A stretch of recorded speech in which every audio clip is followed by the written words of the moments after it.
This is the last one we're going to record today, isn't it? Yes, it is. And does that mean I can drink for this one? It does. It does. I was going to anyway, but it's nice to have permission. Let's go. I won't put the logo on, because people like, oh, he's a sponsor. It's like, no. Just call it shit at the start. You won't be allowed to do that. Well, no, cause someone commented saying, oh, would you accept a sponsorship from an alcohol brand? Which obviously is a valid question considering how much we drink in videos. But at the same time, no. Because there are specific rules and laws against advertising alcohol in the UK, which I actually support. Yeah. Like, ironically, given my position on how much I drink in videos, because kids watch these videos and they can be viewed at any time of day. In the UK, there's a watershed, isn't there? You can advertise alcohol after a certain time, and you're not allowed to, glorify the drinking of alcohol. I don't think they can be shown actually drinking the alcohol. Yeah. Well, they can after the watershed. And obviously, I thought you couldn't at any point. I don't know. Some beer adverts show it, don't they? They always show the guy taking a sip of his beer. Oh, maybe. But there's loads of weird rules about it, and I support those rules, and obviously, I don't want to... When obviously advertisers know, you can circumvent them by going on YouTube, which is obviously why they keep trying to advertise gambling websites on this channel, because they know, oh, kids watch these, and we can advertise gambling to kids before the watershed at any time of day in a video they're probably watching on their own with headphones in that their parents can't influence. Fuck off. Despite only appearing in a single movie in the Aliens franchise, Jeanette Vasquez managed to tear apart more alien ass than Captain Kirk did in an entire season of Star Trek. Along with gushing over how impossibly badass Jeanette Vasquez is, fans of the character have spent years arguing about whether or not the character is gay, something the actress who plays her has long maintained is none of your fucking business. I don't recall Vasquez's sexuality being mentioned in the film. It's not at all, but that hasn't stopped gay women seeing her as a role model and assuming that she is gay, and she's actually become something of an icon for gay women. And the actress who plays her, Jeanette Goldstein, has said, yeah, I'm constantly approached in the street by gay women saying, it's really nice for us to have some representation in that movie. You did us proud. Thanks a lot, Goldstein. Now I'm going to buy a bra from you. Because, oh yeah, Jeanette Goldstein runs a shop that sells bras for women with massive tits. That's her thing now. She just sells special, high-class bras. I just like that Jeanette Vasquez went from Aliens, and then she's in Terminator 2. She's the mother who the T-1000 imitates and stabs the guy through the face. And then now she just sells bras. That's great.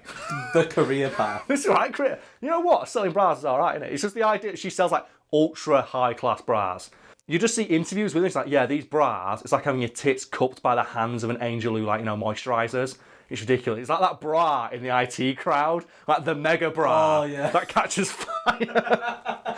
It's like that. But I just love that idea. Yeah.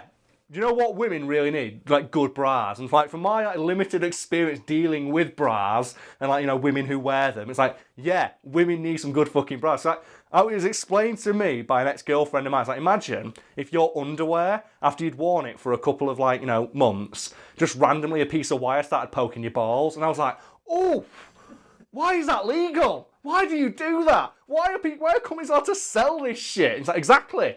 So imagine if your underwear costs 30 quid a pair, and then after a few months it spikes your nuts.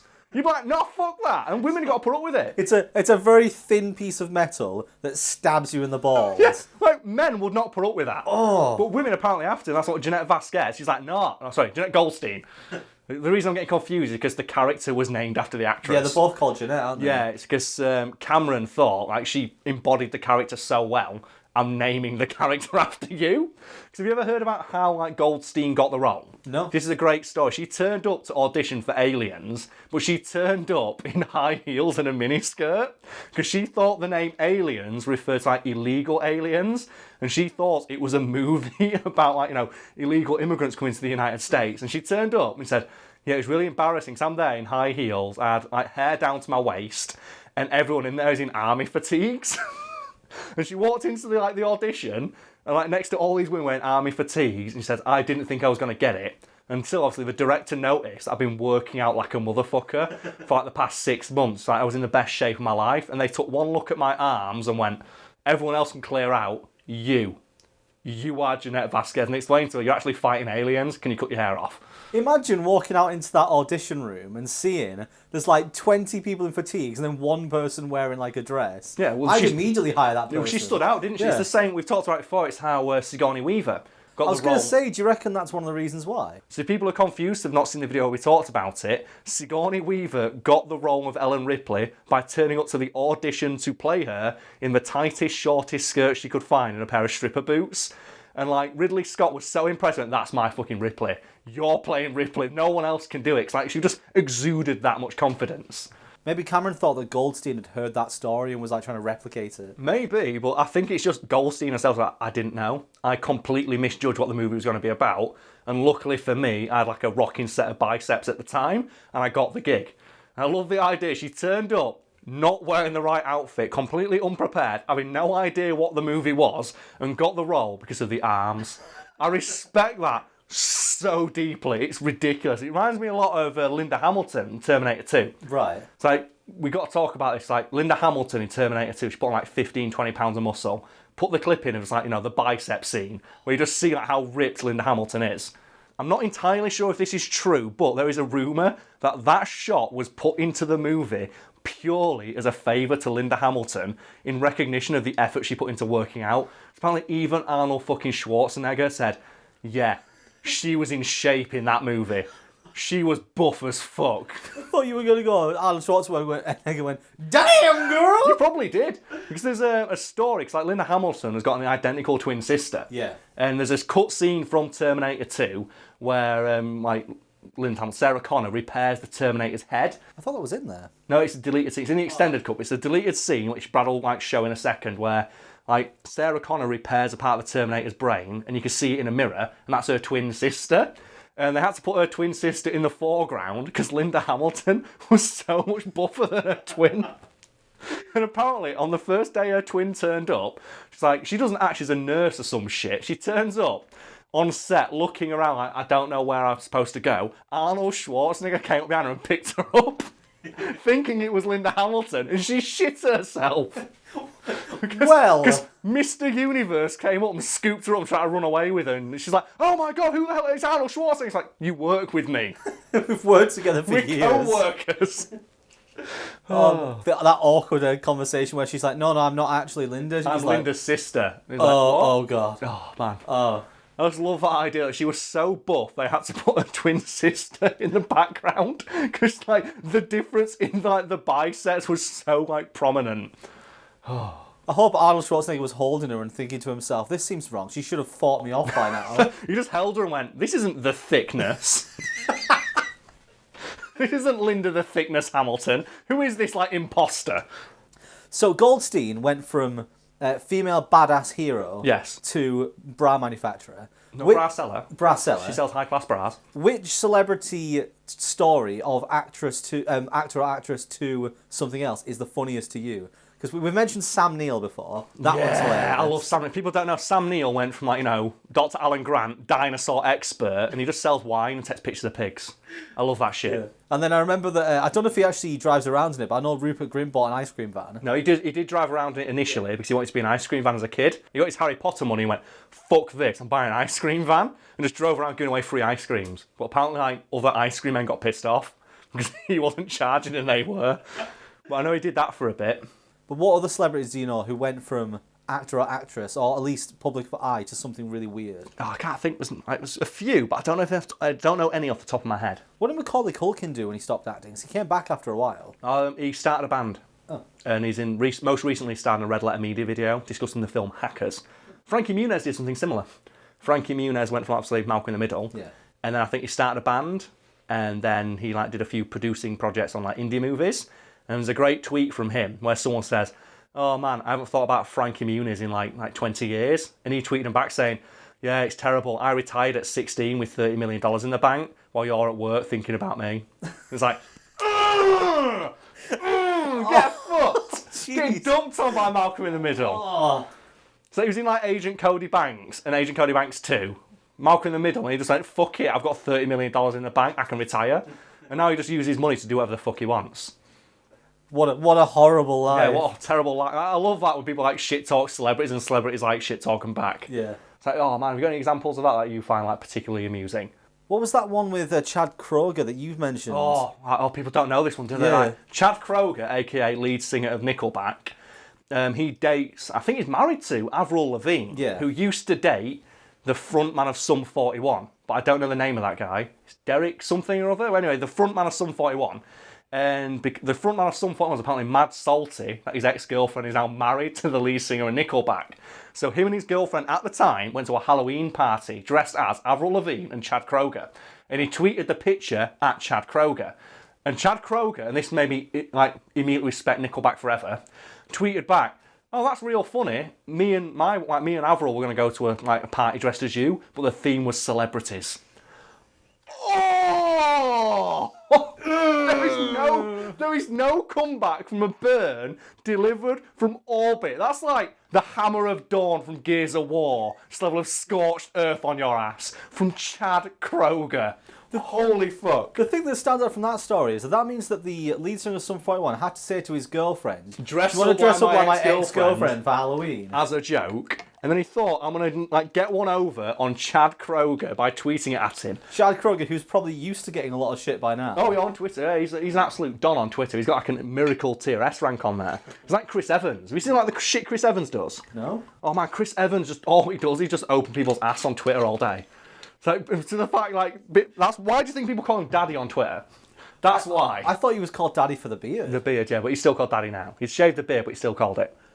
So gay women always approach Jeanette Goldstein and thank her for the way she portrayed Vasquez. Yeah, the thing that confuses, obviously, Goldstein is that she also gets a lot of straight women approaching her, saying the exact same thing. Any particular reason? Well, apparently, some women approach Goldstein saying, "Thank you for portraying a woman on screen who isn't stereotypically feminine and has an atypical body type." And obviously, Vasquez is quite muscular in that role, as evidenced by the fact that Goldstein got the role because of the arms. But then, at the same time as that, she's also approached by a lot of women who thank her just for saying, "Thank you for just showing a woman on screen who's as capable as all the men around her, and it's never made a big deal of." Which makes a lot of sense because at no point during Aliens does any character ever comment on the fact Vasquez is a woman in a negative way, save for this single exchange. Well, yeah, you can tell from context there that that's clearly just a bit of banter between some really good mates. Yeah, and it establishes that Vasquez is seen as an equal amongst that group because she immediately shoots back with a one-liner that's even more cutting than the one that guy delivered. And in the expanded universe novels, all of which I've read because I'm a huge nerd, those two characters are revealed to be very close friends. And I think one of the things they always joke about in the novels is that it's a will they, won't they? Of are they a couple? Or are they more is it a brother-sister relationship? Which is highlighted by that exchange in the movie where they're constantly shit-talking each other and then they die together at the end of the fucking movie by pulling out a grenade and just blowing themselves up along with all the aliens. The fact that Vasquez is a woman at all is completely incidental to her characterization, which I think is nice. It's in keeping with the casting of the original Alien film. Because for people who don't know, the original Alien, none of the roles were written as being gendered, which is why everyone refers to each other by nicknames or their last name. Because the idea was they only wanted to hire the best people for the role. So every single character was just written it's not gendered until we get an actor or actress who we think is the best fit for this. Which is why I was Ripley, the hero, ends up being a woman. And it's because the idea is it's the future. Who gives a fuck if you're a woman or a person of colour, as long as you can get the job fucking done. And that's reflected in the casting. I like that. We've talked before about Starship Troopers and how the characters in that are very similar. Yeah, it's. I think in the graphic novel, they're a lot more multi-ethnic than they are in the film. Because obviously Johnny Rico, played by Casper Van Dien in the movie, in the novels he's from South America. And obviously he's played by a white American guy in the film. But then you have the character of Dizzy, and the fact she's a woman is never once mentioned by any single character in the movie. And the mobile infantry has women fighting alongside men and no one cares. To the point where they all shower together in the famous shower scene, which I'm not sure if we're allowed to show on YouTube, but fun fact, which we mentioned in another video, the director directed naked to convince all the actors and actresses to get their balls and tits out. I think I did show that in that video, but I blurred it out. Oh, there we go. That's the easiest way to do it. But yeah, that idea of, in this future, men and women are equal, and it's not seen as a big deal. It's in Star Trek, they do something similar.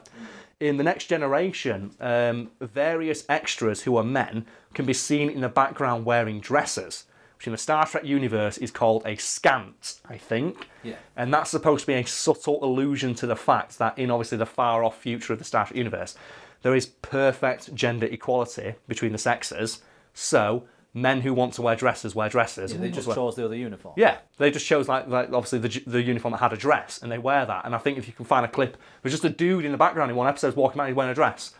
And a lot of fans are why is that guy wearing a dress? It's because in the future, there's no such thing as gendered clothing. It's just a choice he had for his uniform, and he chose the most comfortable one. And I got annoyed that more characters don't wear that thing, because I'll be honest, I would wear a dress if I could. It's like those stories you hear, isn't it, of every summer in the UK. And I think in America it happens quite a bit as well. You always hear those stories like boys complain that school uniform trousers are too hot during heat waves. And every year you'll get the story of that one kid who turns up wearing a dress or a kilt or something like that. And I'm not going to lie, I bet in boiling hot, ball sticking to your leg weather, a dress or a skirt is way better attire to wear than a pair of trousers. And I think that's the future we're going towards, where eventually people just like, no, fuck it, man. It's comfy, so I'll wear it. We're getting close, aren't we? I'm assuming it will, like, the way that the things advance is that we'll start off with a man's, like, similar thing. They'll bring out what they'll do is they'll release like a man's skirt. Like they had to, like when they released satchels like back in the 90s or whatever. So you've watched a lot of Friends, haven't you, Brad? More than my fair share. Yeah, and I think a good example of like this idea is that episode where Joey goes and buys new clothes from Rachel. Yeah. And she gives him what would today be considered like a fairly conservative leather satchel. And you look at it and you go, it's just a satchel, like to carry a laptop or whatever. And Joey's like, oh, I don't want to carry this, it's a purse. And she has to tell me it's a man bag. So he'll carry it. And Joey gets really attached to it, and then all the guys make fun of it. Yeah, because then he goes to an audition, and they make fun of it. Yeah, because they say he's carrying a purse. And you look at it and you think, today, that's just a satchel. I carried something like that throughout all of university. I came here today with my laptop for recording in a satchel. In Friends, it's the same thing that happened with Ross and the salmon t-shirt. Yeah, they all make fun of him wearing like a pink shirt. Or there's that one where he accidentally takes Rachel's clothes. And I'm assuming the joke there is that he turns up on a date wearing the same top as the one who he's with. Yeah, and they say, oh, he's wearing a really tight-fitting shirt. It's like, oh, wow, tight-fitting shirts will never catch on, will they? It's like the only thing I buy shirts that particularly fit like that, because baggy shirts suck. There's no worse than putting on a shirt that just buries you. It's like, oh, wow, my arms look like twigs. Terrible. Instead of like, oh, I look like Linda Hamilton in Terminator 2. I knew you were going to bring that. Before we started this video, you brought that up like 5 times. Linda Hamilton, her arms look so good. It's unreal. I'm jealous of Linda Hamilton's arms in that. She went to the gym like for 5 hours a day, every day. I always give big props to actors who put that much effort in when it comes to portraying. Like Robert Downey Jr. does it a lot, right? You think he's in his 50s and he's playing a character who spends most of his time to have a CGI suit of armour, and he still goes to like martial arts training before every like Iron Man film or every Avengers film, because he feels like he has to be physically in shape to portray Iron Man. See, I feel sorry for Chris Evans because he has to look like the pinnacle of like potential human man perfection every single time he's in those films. Well, the thing is that it fucks him up for other films like Snowpiercer. Yeah. The film, obviously, if people have not seen Snowpiercer, it's about like a horrible future where food is sparse and he plays someone like the very bottom rung of society. They had to make him wear really baggy, huge like clothes because he was so buff from the Avengers movies. He looks like, how can you say he's malnourished if he looks like Captain fucking America? And then it fucked him up again in the Avengers movie at the end of that because he had a beard in Snowpiercer. So I think at the end for the shawarma scene, which is filmed after Avengers wrapped. Oh God, yeah. If people don't know this, like if you look at that shawarma scene, Chris Evans is like this the entire time because he's covering the beard he had for Snowpiercer. So at the same time he's hiding his beard from Snowpiercer in an Avengers movie, he was hiding the physique he had in the Avengers movie in Snowpiercer. Chris Evans, man, just take a break. Do you reckon Justice League would have been a better film if throughout the entire thing, Superman had just had his hand on his face? It would have been better if he had a fucking beard. I don't get why they didn't give him He's got a beard in the comic it's based on. It's so dumb. I love the idea as well, because have you ever heard the story about how this went down? No. Like Joe, to convince, obviously DC or Warner Bros, they went to Paramount, I think, put out the Mission Impossible movies. Like, people don't know. Okay, I've said that a lot, but it's my catchphrase at this point. In Justice League movie, Henry Cavill got brought back in after the fact to record more scenes, but he had a mustache for Mission Impossible. Was it 6 or whatever Mission Impossible came out that year? The 5th one, I think. Yeah. Whatever Mission Impossible came out that year, and like he was contractually obligated to keep that mustache. So to try and convince Paramount to let Henry Cavill shave the mustache, they got a CGI render of a scene from Justice League where they gave Superman a beard to show how much easier it is to use CGI to give someone facial hair than it is to remove it.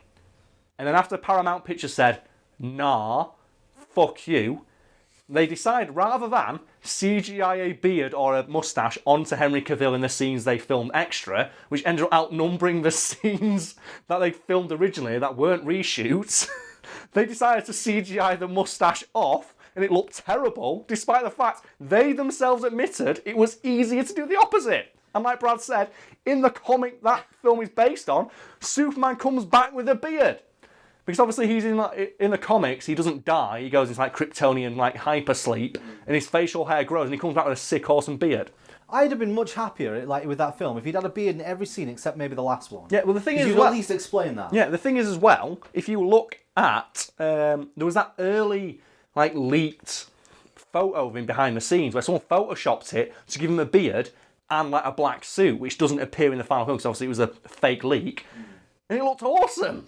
Like, someone on the internet who photoshopped it for a laugh made a beard that looked more realistic than the fucking unshaved top lip he got in the final product. Oh, God, the first scene is the worst, and it's the opening scene of the film. Oh, man, it sets you up for disappointment. So, oh, God, oh, no, oh. For God's sake. He honestly looks like a video game character whose model is fucked up on the face. It's so bad. But I love the idea that DC themselves admitted it'd be easier to Photoshop like a beard onto his face, and then ignored their own advice and CGI'd the mustache off, and it looked fucking terrible. Do you know how there's people in the comments who'll get annoyed at like how you pronounce things? The one that always gets me is how I use the word Photoshop when it refers to videos. Why? Because you don't Photoshop things on videos. Oh, whatever. That's why it's called Photoshop. I'm assuming that's why Adobe gets pissed off as well. Which is why they send cease and desist to people who use the term Photoshop as a verb, which we've talked about before. Well, man, we've mentioned so many old videos in this. People are going to get mad pissed. We were doing that thing that we said we wouldn't do. It's just a callback. It's just a rehash of old videos. I'm also drunk, so fuck you. So back to Vasquez.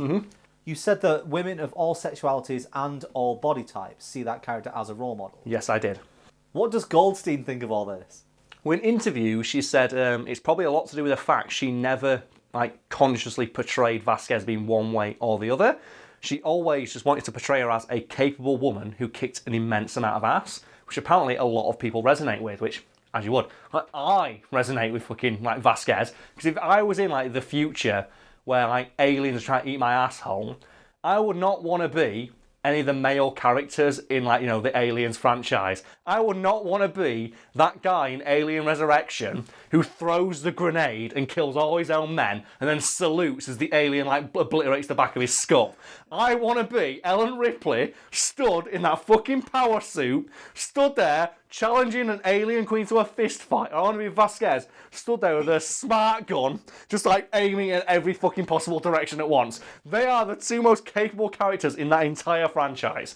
I love that Vasquez has that gun. Oh, it's the best. That gun is fucking huge. Have you ever seen the extended universe stuff that explains what that gun is? No. This is a game, I think it's called Alien vs Predator Extinction. It's like a Command and Conquer type game, which is amazing. Buy it. It's on PS2 for £4.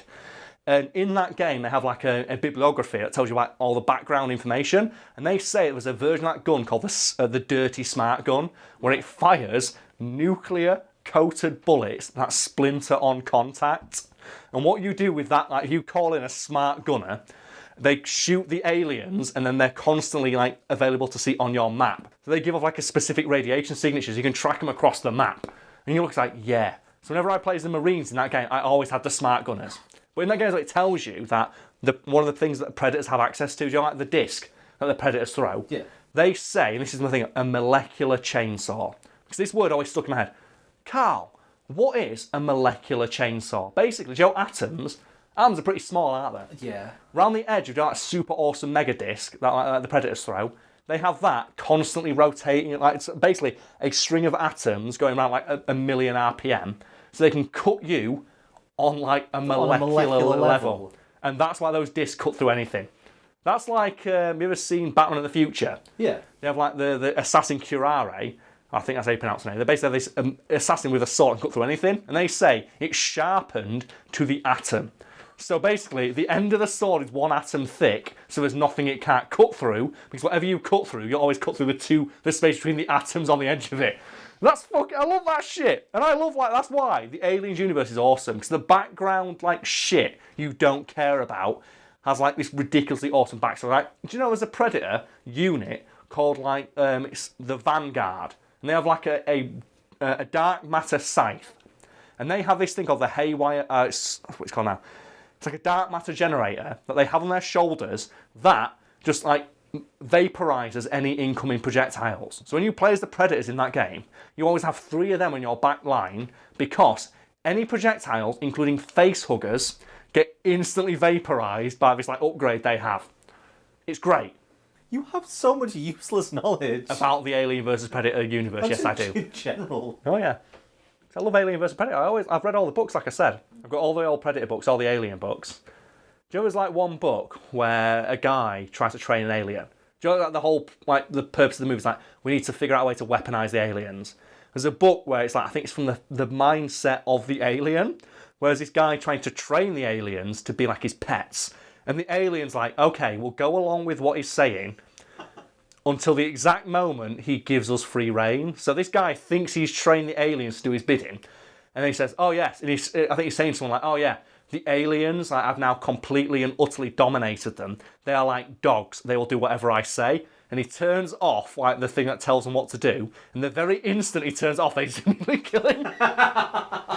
So, the very instant they have the ability to act of their own free will to murder this guy. That's amazing. And he's oh, I didn't see this coming. And you miss that shit. It's in the Alien Expanded Universe, there's something called the Empress. Oh mate, we get this. The extended cut for this video is going to be amazing. Hello, people watching on my channel, because this didn't make it into the regular cut.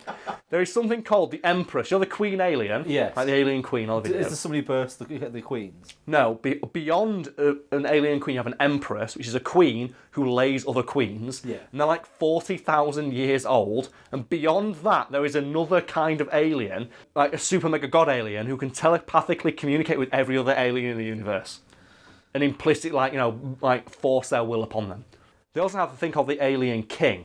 It's the idea of the Alien franchise. It's supposed to aliens are matriarchal in nature because obviously all the female aliens are the strongest.